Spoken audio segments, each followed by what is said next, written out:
Kane from Cardiff, Wales. Do you think Steve Austin may still participate in a match at WrestleMania 30? Or if not, at least show up and do a promo. Also, what would you personally book him in? No, Austin is not wrestling. I think he's done. That's the end of that. Will he show up for a cameo? I don't know. I hope so. You know, it's WrestleMania 30. I think he should be there.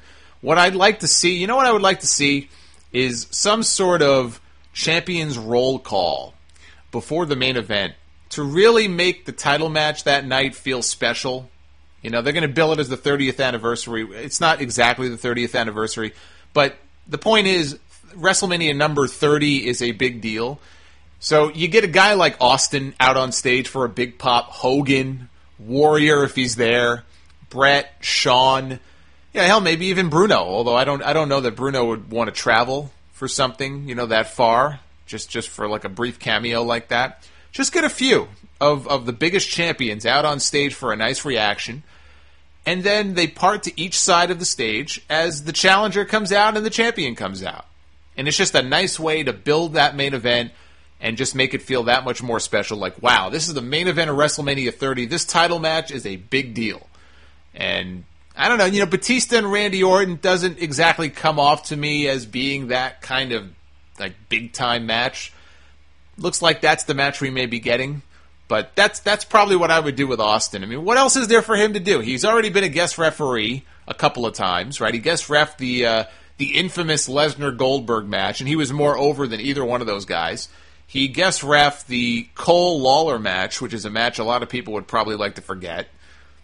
I mean, what's he going to do? Come out and stun somebody and drink beer? We've already seen that. Let him come out, get a big pop, get some other guys out there. They can get a nice reaction. But use them in a way that's productive. I think a Champions roll call like that before the main event would actually be very, very nice.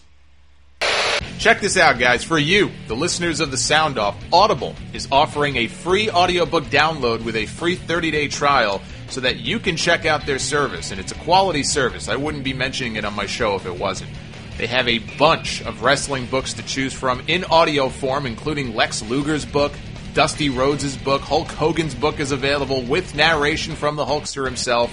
There's even one that chronicles the rise of the late Junkyard Dog in Mid-South, which sounds really interesting. You can choose any one of those free by trying Audible.com. If you commute to work, or if you like listening to things other than music at the gym, I know a lot of people listen to this podcast that way. It seems to me an audiobook would absolutely make sense. To get one, make sure you go to audibletrial.com/Solomonster. It's another way to show your support for the Sound Off, and you get something free in return. Can't beat that. Again, that's audibletrial.com/Solomonster.